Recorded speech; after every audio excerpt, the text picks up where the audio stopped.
શાસ્ત્રીજી મહારાજે આપણને દીક્ષા આપી તો એ વખતે આપણે શું વિચાર આવ્યો? શાસ્ત્રીજી મહારાજે આપણે દીક્ષા આપી તો એ વખતે આપણે શું વિચાર આવ્યો? તમારે દીક્ષા લેવી જ બધાને?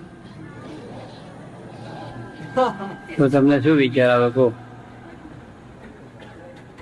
તમારે બધાને દીક્ષા લેવી હોય તો વાત કરીએ, અમારે શું વિચાર આવતો છે.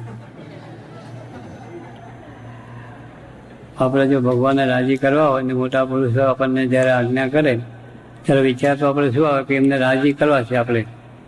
આપણે એમની આજ્ઞામાં રહી અને આપણે રાજી થાય એ કરવું, એ આપણો વિચાર. ત્યાગી થઈને તો આપણે બીજા વૈભવ ભોગવા તો જતા નથી.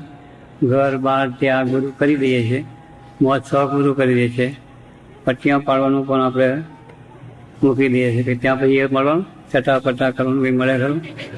આમ બધું કંઈ મળે નહીં. પગ પાવડર કતર ફૂલે કંઈ નાખવાનું ના હોય, કંઈ છૂટ બૂટ તો કરવાનું ના હોય.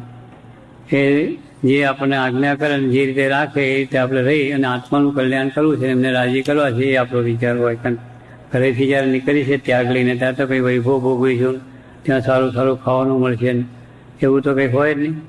જે વખતે જે મળે એનાથી આપણું નિર્વાહ કરવાનું, એ દ્રષ્ટિ આપણે આવીએ છીએ.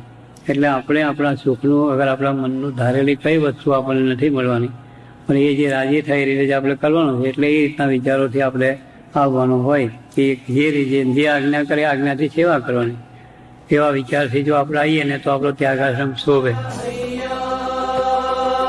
શાસ્ત્રીજી મહારાજે રાતના સૂતા પહેલા કેવડાવી દીધું કે આવતીકાલે શાંતિ ભગતને દીક્ષા આપવી છે, એટલે યોગીજી મહારાજને કહેજો કે મહાપૂજા થોડી મોડી કરે.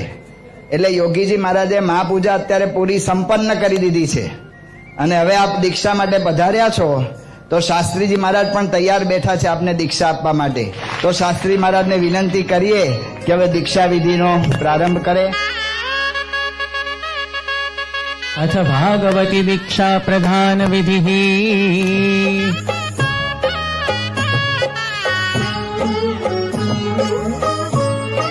દેરીમાં શાસ્ત્રીજી મહારાજ શાંતિ ભગતને દીક્ષા આપી રહ્યા છે અને દીક્ષા આપીને શાંતિ ભગતનું નામ નારાયણ સ્વરૂપદાસજી રાખવામાં આવે છે. જય સ્વામિનારાયણ. નારાયણ સ્વરૂપદાસજી, જય સ્વામિનારાયણ.